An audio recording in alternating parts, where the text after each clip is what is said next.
बच्चों, आज बहुत दिनों बाद आप लोगों के बीच मैं उपस्थित हो पाई हूँ बहुत ही शानदार और जानदार एक वीडियो के साथ, जो भारत का जो भी भौगोलिक जितनी भी पढ़ाई है भूगोल से संबंधित, वो सबका ये प्राण कहा जाए तो वैसा चैप्टर है।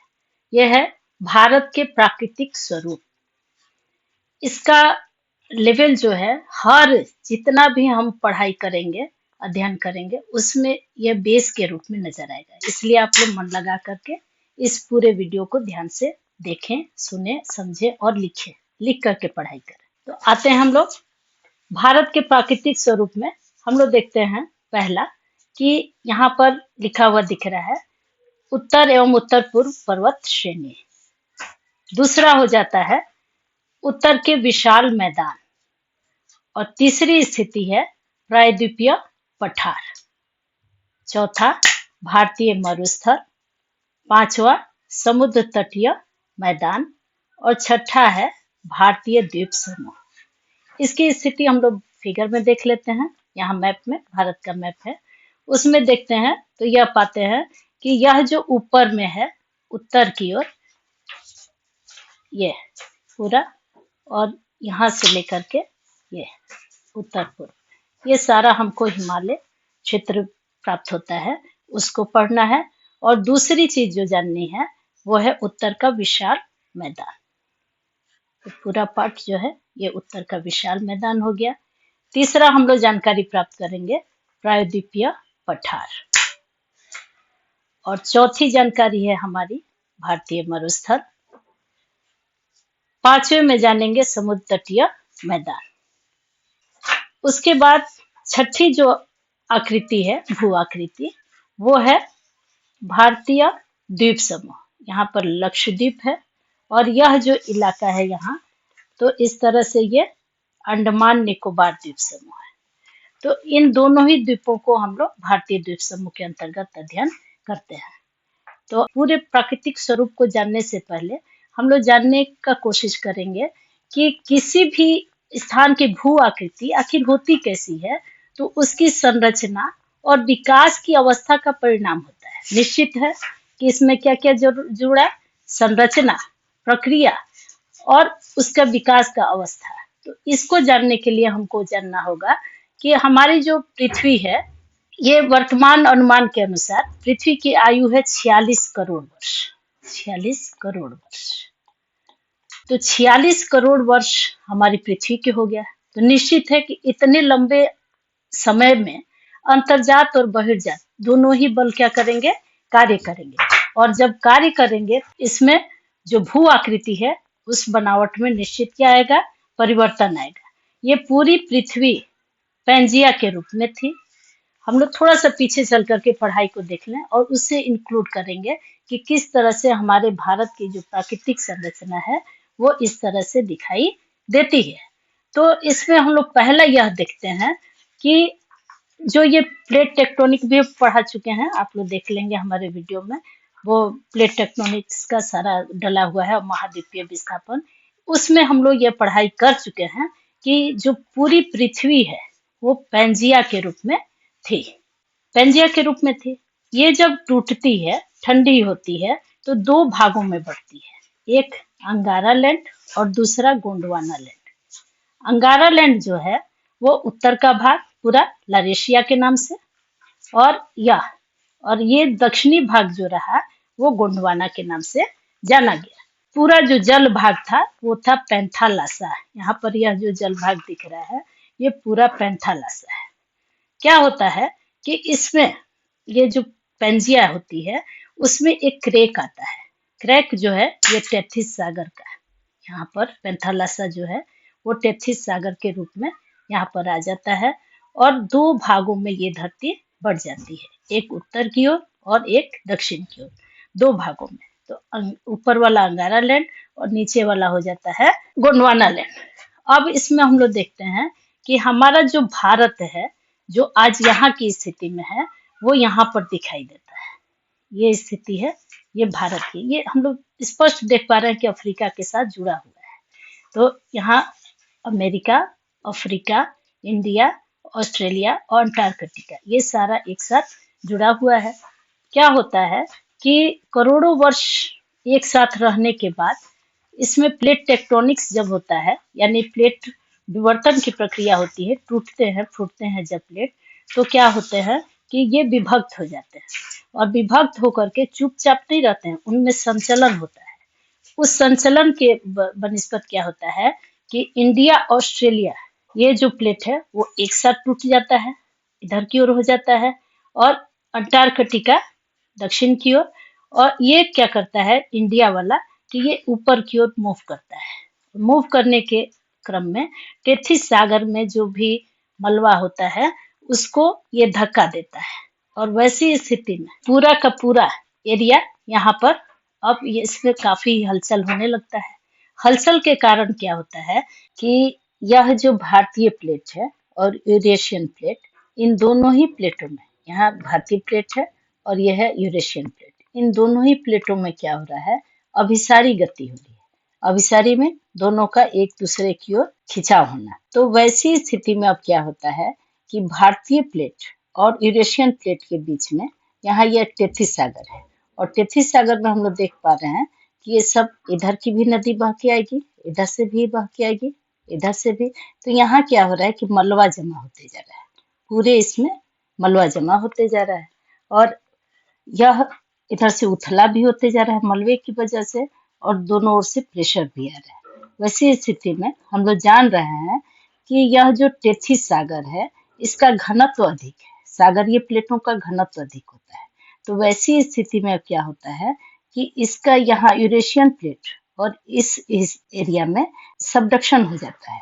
सबडक्शन होने की वजह से क्या होता है कि यह जो पूरा एरिया है, इस एरिया में ये यूरेशियन प्लेट और टेथिस सागर के इसमें ये पहले जो निर्माण होता है ट्रांस हिमालय का निर्माण होता है, और ट्रांस हिमालय जो है वह पूर्णतः मेसोजोइक काल में इसका निर्माण होता है।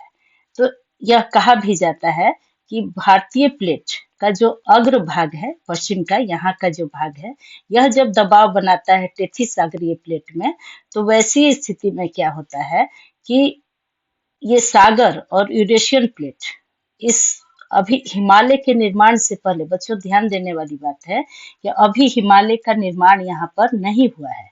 ये हिमालय के निर्माण से पहले ही यहाँ पर क्या होता है कि टेथिस सागर का प्लेट और यूरेशियन प्लेट, इन दोनों में घनत्व चूंकि सागरीय प्लेट में अधिक है, तो यहाँ पर सबडक्शन क्रिया होती है, और जिसकी वजह से इस क्षेत्र में यह जो एरिया बनता है ये ट्रांस हिमालय। यही कारण है कि पूर्णतः कहा जाता है कि ट्रांस हिमालय जो है ये यूरेशियन प्लेट का भाग है। तो यूरेशियन प्लेट का भाग कैसे है, इसमें भारतीय प्लेट नहीं है, तो यूरेशियन प्लेट का भाग टेथिस सागर और यूरेशियन प्लेट की वजह से यह बन पाया है। और किस काल में हुआ है, तो मेसोजोइक काल में। और यह निर्माण होने के बाद तब तक क्या स्थिति होती है, आप लोग यहाँ ध्यान देंगे कि ट्रांस हिमालय का यहाँ निर्माण हो चुका, यूरेशियन प्लेट है ये यूरेशियन प्लेट है, यहाँ पर क्या हो चुका है कि ट्रांस हिमालय का निर्माण हो चुका है। और वैसी स्थिति में ये पूर्णतः ये ट्रांस हिमालय यूरेशियन प्लेट में बन चुका है। तब तक इस बीच वाले पोर्शन में जो टेथिस सागर का भाग था, जिसमें अभी हम लोगों ने देखा कि अवसाद भरा हुआ है, उसमें ये अग्र भाग, ये पहले इसका पश्चिम का अग्र भाग क्या करता है कि टक्कर देता है, और टक्कर देने की वजह से ये अब यह हो चुका है मेसोजोइक काल में ट्रांस हिमालय, और यहाँ पर जो टक्कर आता है ये इसकी वजह से हिमालय का निर्माण होता है। तो हिमालय का जो निर्माण होता है ये पूर्णतः ये कहा गया है कि यह जो हिमालय का निर्माण है ये इयोसीन काल में हुआ है। वो हुआ हमारा मेसोजोइक काल में ट्रांस हिमालय का, और ये है इयोसीन काल में, यानी हिमालय जो है वो इयोजियोसिंक्लाइन, ये जो क्षेत्र है सकरा वाला, तो इसीलिए इसको नाम दिया गया है टेथिस का, इयोजियोसिंक्लाइन। उसमें यानी वो जो जितने भी अवसाद भरे पड़े थे इस भारतीय प्लेट की वजह से क्या होता है कि उन अवसादों में टकराहट होती है, इस भारतीय प्लेट और यूरेशियन प्लेट का दबाव आता है, और उससे उसका जो पानी होता है कुछ अंश इधर आ जाता है और कुछ अंश इधर, ये बंगाल की खाड़ी का एरिया बन जाता है, इधर अरब सागर में आ जाता है, और बीच वाला हिस्सा काफी ऊंचा उठ जाता है और यहीं पर है ये बृहद हिमालय का निर्माण होता है। बृहद हिमालय किस काल में हो जाता है? इयोसीन काल में।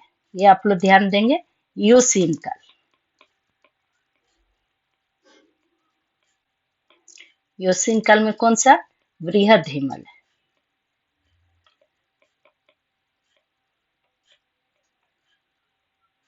इससे पहले ये ट्रांस हिमालय कब बन चुका है? ट्रांस हिमालय हम लोगों का मेसोजोइक काल में बना है। मेसोजोइक।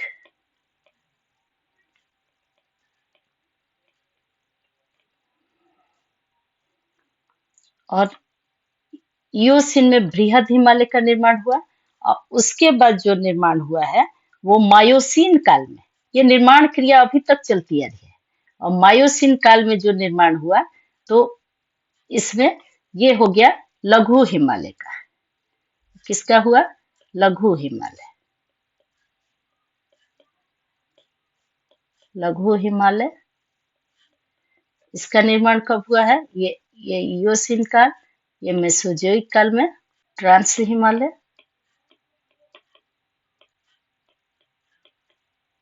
और लघु हिमालय का हुआ है मायोसीन काल।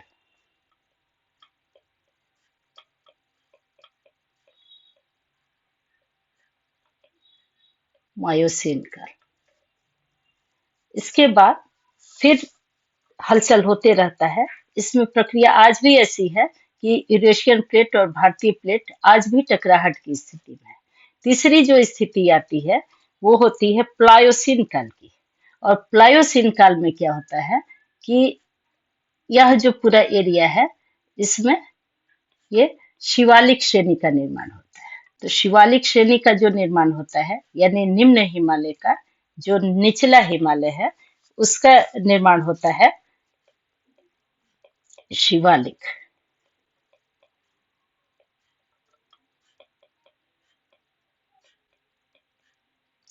शिवालिक हिमालय हम लोगों का कब बन रहा है? प्लायोसीन काल में।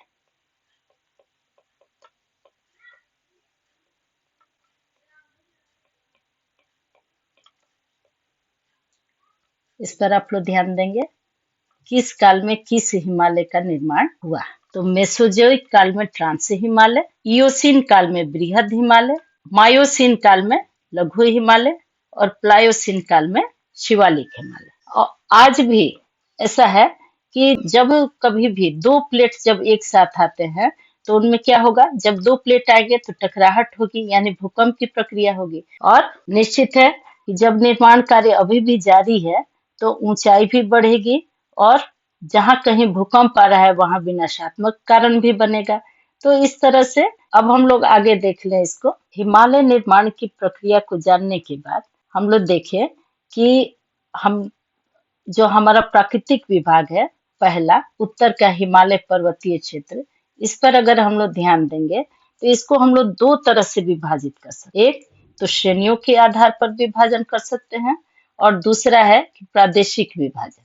तो पहले हम लोग ध्यान देंगे श्रेणियों के आधार पर विभाजन की प्रक्रिया पर। तो इसमें क्या होता है कि इसको अगर हम लोग देखें श्रेणियों के आधार पर तो अभी हम लोगों ने जाना कि सर्वप्रथम किसका निर्माण हुआ है?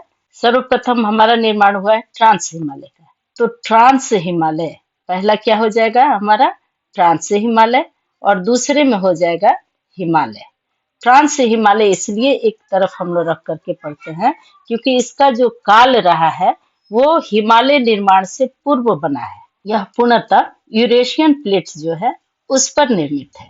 हमारे भारत में पाया भी जाता है थोड़े से भाग के लिए, इसलिए ट्रांस हिमालय का स्टडी करेंगे और तब हम लोग जानेंगे हिमालय को। ट्रांस हिमालय को जानने के क्रम में यह जान लें कि यह अपने भारत के एकदम उत्तरी जो श्रेणी है वह है ट्रांस हिमालय की।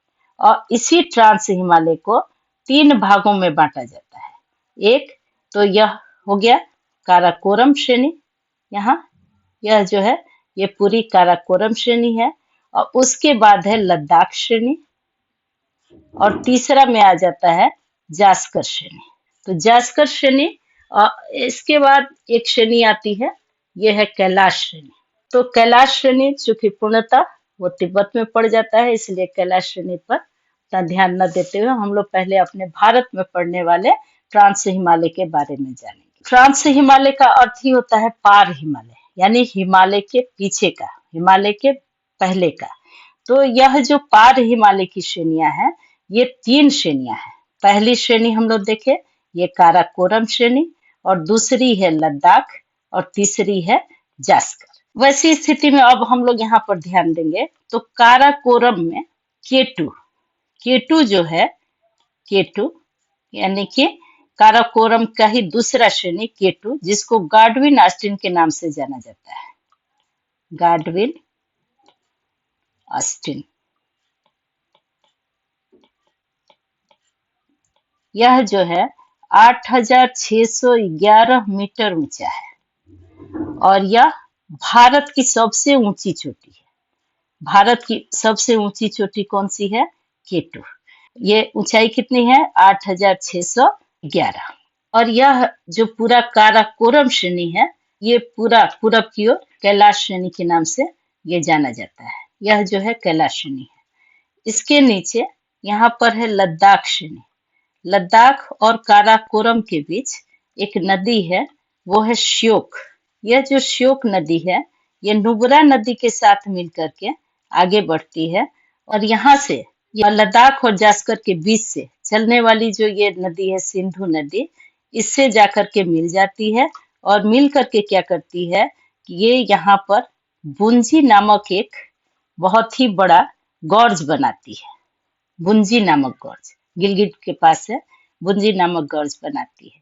और यह सिंधु नदी तब जाकर के कहाँ हो जाती है? पाकिस्तान में चली जाती है। यानी दोनों ही श्रेणियों के बीच हम लोग काराकोरम और लद्दाख के बीच देख पा रहे हैं कि यहाँ पर श्योक नदी है जो नुब्रा के साथ मिलकर के आगे बढ़ जाती है और यहाँ से निकलती है सिंधु नदी जो लद्दाख और जास्कर के बीच से होते हुए ये आगे बढ़ जाती है। लद्दाख श्रेणी में ही राकापोशी है, सबसे खड़ा पर्वत राकापोशी, नाम है इसका राकापोशी।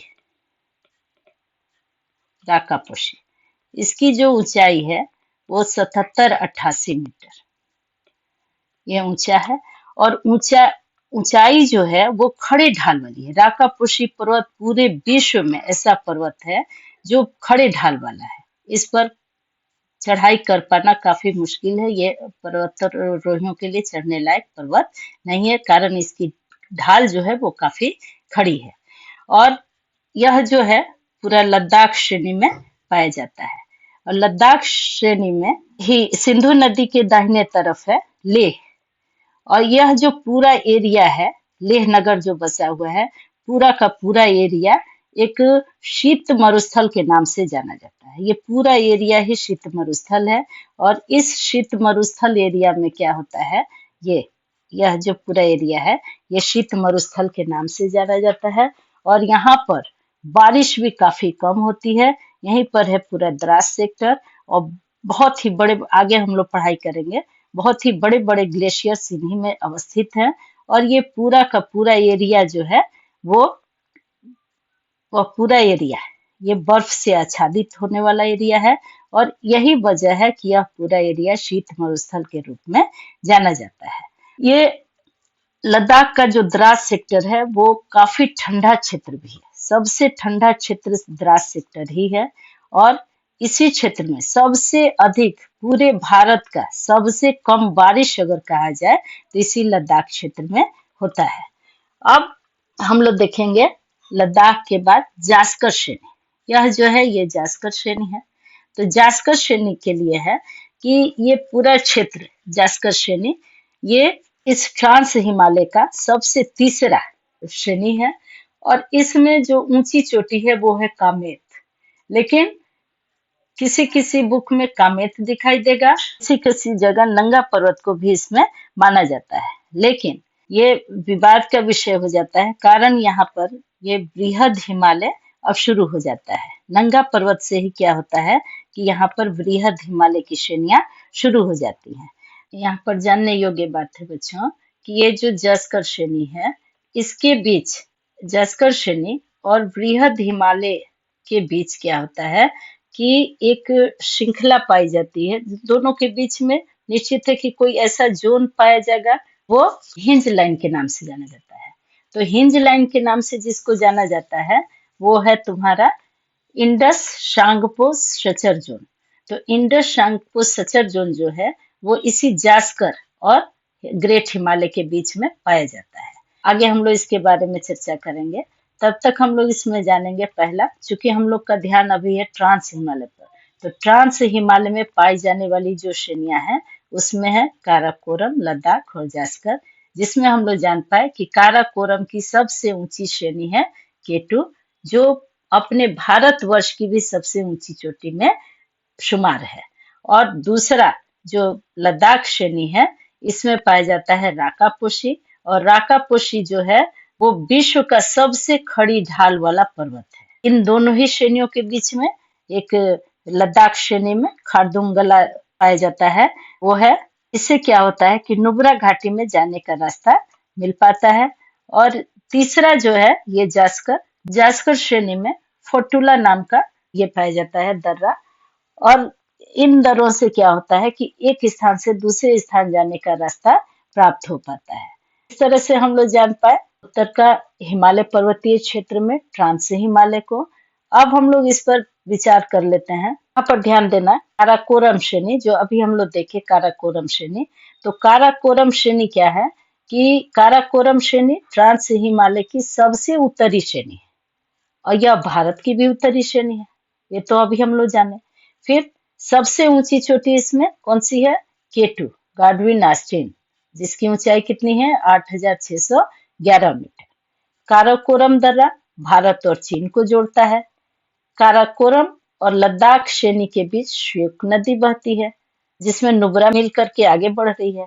और ये दोनों ही क्या होता है कि लद्दाख श्रेणी को जब हम लोग पढ़ाई किए तो उसमें जाने कि लद्दाख और जास्कर श्रेणी के बीच कौन सी नदी बह रही है? सिंधु नदी। और ये सिंधु और श्योक के बीच जल विभाजक का काम कर रहा है कौन सा? लद्दाख श्रेणी। और इसी लद्दाख श्रेणी से होते हुए ये पहुंचती है और जा करके क्या करती है कि गिलगिट नामक स्थान पर सिंधु नदी बुंजी गॉर्ज बनाती है, जो कितना मीटर गहरा है? 5200 मीटर।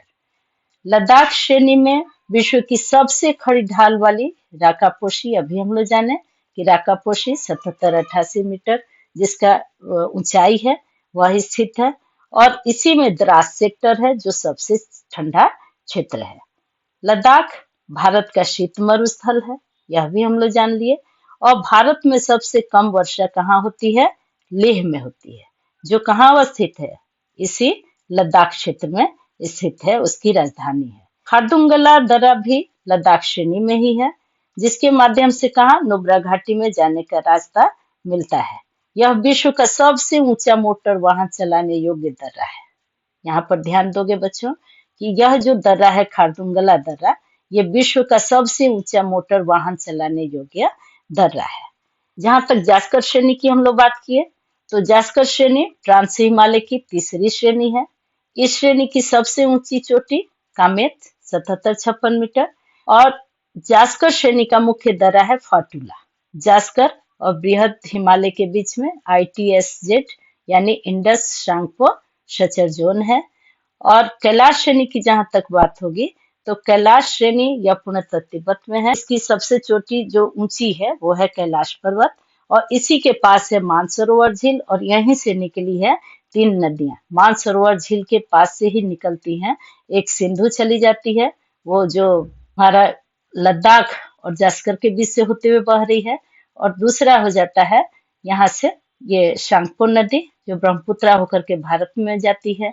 और तीसरी आ जाती है, ये इसी के नजदीक है, मानसरोवर के पास ही है राकस झील, वहीं से होकर के निकलती है सतलुज नदी।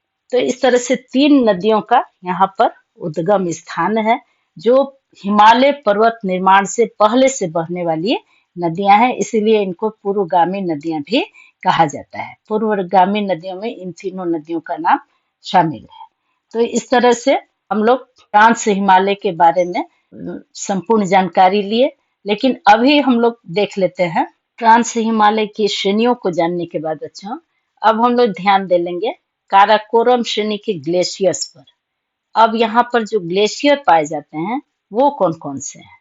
तो एक तो है यह सियाचिन ग्लेशियर, दूसरा है यहाँ पर इसी के नीचे बियाफो ग्लेशियर, तीसरा है हिस्पर ग्लेशियर और चौथा है बाल्टोरो। यह भी ध्यान देना है कि यह जो स्थिति बनती है इन सब की, वो पड़ जाता है पाकिस्तान वाले इलाके में। इसलिए सियाचिन जो है वह ग्लेशियर ही अपने में पूर्णतः है और बियाफो का कुछ अंश। और इसमें सियाचिन जो है वो 76 किलोमीटर लंबा है, जो 5400 मीटर ऊंचाई पर प्राप्त होता है। और सियाचिन ग्लेशियर ये बहुत ही लंबा ग्लेशियर में शुमार होता है। यह जो ग्लेशियर है ये पूर्णतः भारत का ग्लेशियर है और यहीं पर है काराकोरम दर्रा, जिससे कि चीन में जाने का रास्ता है। और यह जो ग्लेशियर है इस पर हमारी जो सेना है वो काफी ऊंचाई पर इसमें तैनात रहती है मुस्तैदी के साथ। पूरा जो एरिया है वो -55 डिग्री चलता है। अब सोच के चलो कि -55 डिग्री में रहना इंसान के लिए कितना ही जवाबदेह होता है। और वैसे में हमारे जो सैनिक हैं इस पर मुस्तैदी से रहते हैं। और इतना ही नहीं, यहाँ पर जो लड़ाई हुई थी उसमें यह दुनिया का सबसे ऊंचा युद्ध क्षेत्र भी है। यदि कहा जाए कि दुनिया का सबसे ऊंचा युद्ध स्थल कौन सा है तो वो है सियाचिन। इसी सियाचिन एरिया को अभी भी बचा करके हम भारतीय रखे हुए हैं अपने अंडर में। और ये बहुत ही गौरव का चीज है कि ये हमारे भारत में पाए जाने वाला सबसे बड़ा ग्लेशियर है। इसके बाद है कि हिस्पर है। हिस्पर 61 किलोमीटर में है। बियाफो जो है वो 59 किलोमीटर में है और बाल्टोरो 58 किलोमीटर। ये पूर्णतः यह जो है ये पूरा का पूरा एरिया किस काल में बना हुआ है? मेसोजोइक काल में। और उस समय से यह जो एरिया है वो भारत में यानी हिमालय निर्माण से पहले, यहाँ पर है हिमालय का एरिया, हिमालय निर्माण से पहले यह पूरा क्षेत्र बना हुआ है। ये काफी प्राचीन क्षेत्र है और ऊंचाई चूंकि अधिक है और इसका जो ढाल है वो तिब्बत की ओर ये स्लोप है यानी ढालुआ है।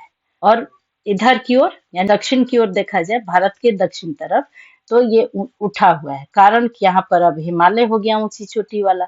फिर उसके बाद आ गया दूसरा मध्य हिमालय, फिर तीसरा हो गया। तो इस तरह से क्या होता है कि ये जो पहाड़ है वो बारी बारी से आते गए, जिसकी वजह से इसका यह जो एरिया है वो पूरा का पूरा ऊंचा रह गया और खड़ा ढाल हो गया और इधर जो है वो स्लोप मिला। यही वजह है कि इस एरिया में ये नीचे की ओर तिब्बत की ओर थोड़ा सा ये पठारी रूप में है। यहाँ पर है एक पठार जो दुनिया की सबसे बड़ी छत के नाम से जाना जाता है। विश्व का सबसे ऊंचा पठार अगर कहा जाए तो वो है पामीर का पठार। कौन सा पठार? ये पामीर का पठार है, पामीर का। और यहीं से है पामीर का पठार, यहीं से है ये कुनलुन है और ये है यहाँ पर हिंदू कुश। और ये जो एरिया आ जाता है ये हो जाता है हम लोगों का अपने ट्रांस हिमालय का ऊपरी हिस्सा, जिसको काराकोरम कहा जाता है। तो इस तरह से ये पूरी स्थिति आती है। और ये जो पूरे ग्लेशियर्स हैं वो बहुत सारी नदियों को जन्म देते हैं और इसलिए ये काफी हमारे लिए काम के हैं। और इन एरिया में यह जो पूरा एरिया पाया जाता है यह पूरा एरिया शीत मरुस्थल के नाम से भी जाना जाता है। ऊंचाई अधिक है इसलिए निश्चित है कि वनस्पति विहीन क्षेत्र रहेगा। और ट्रांस हिमालय जो है पूरा एरिया, यह ट्रांस हिमालय का, इसको एशिया की रीढ़ के नाम से भी जाना जाता है। और यहाँ से ये जास्कर श्रेणी के बाद से, जास्कर श्रेणी के बाद से हम लोग जाने कि जहां से हिमालय का निर्माण हो रहा है उसके बीच का एरिया जो आता है उसको कहा जाता है इंडस शांगपो सचर जोन। ये यहाँ का area Indus Tsangpo suture zone के नाम से जाना जाता है। इस तरह से बच्चों हम लोग जान पाए बढ़िया से कि किस तरह से यह ट्रांस हिमालय का निर्माण हुआ और किस काल में ये हुआ। मेसोजोइक काल में हुआ है ट्रांस हिमालय का निर्माण।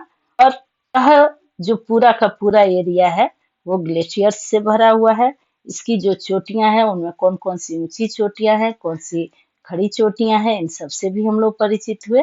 तो अब भारत के प्राकृतिक विभाग के तहत उत्तर के हिमालय पर्वतीय क्षेत्र में आज हम लोगों ने ट्रांस हिमालय को जाना। उसमें बखूबी हम लोगों ने समझा काराकोरम श्रेणी क्या है, लद्दाख श्रेणी कौन सी है और कौन सी जास्कर श्रेणी है। इन तीनों ही श्रेणियों में क्या क्या विशेषताएं हैं, सारे को समझते हुए हम लोगों ने ट्रांस हिमालय को समझा, जिसको कि समझ पाए कि यह ट्रांस हिमालय जो है हिमालय से पूर्व कब बना। तो ट्रांस हिमालय मेसोजोइक काल में बना है, यह ध्यान रखेंगे आप। और उसके बाद अब हिमालय का निर्माण जब होगा तो हिमालय का निर्माण इयोसीन काल से शुरू होगा और बारी बारी से सारा हम लोग आराम से पढ़ेंगे। पहले बृहद हिमालय को, फिर लघु हिमालय, फिर बाह्य हिमालय। उसके बाद जब यह कंप्लीटली हम लोग समझ जाएंगे तब प्रादेशिक विभाजन को मैं बताऊंगी। तो इस तरह से बच्चों ट्रांस हिमालय को आप लोगों ने जाना, समझा। उम्मीद करती हूँ कि आप लोग अपने पढ़ाई को मन लगा के करेंगे। इसी के साथ जय हिंद।